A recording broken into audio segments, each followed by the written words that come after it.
में होगी तपस्या सारी रात, जब तक पूरे ना हो तेरे साथ, तब तक दुल्हन नहीं दूल्हा की, तब तक बबूनी नहीं बबुआ की।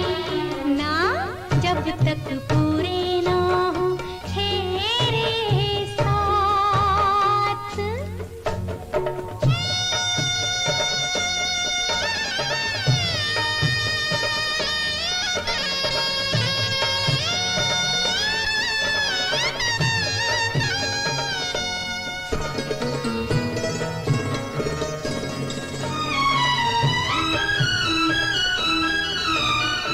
जैसे जैसे भंवर पड़े मन अंगना को छोड़े,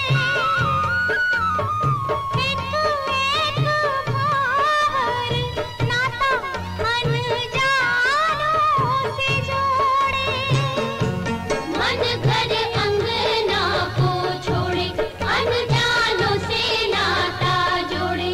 सुख की बदरी आंसू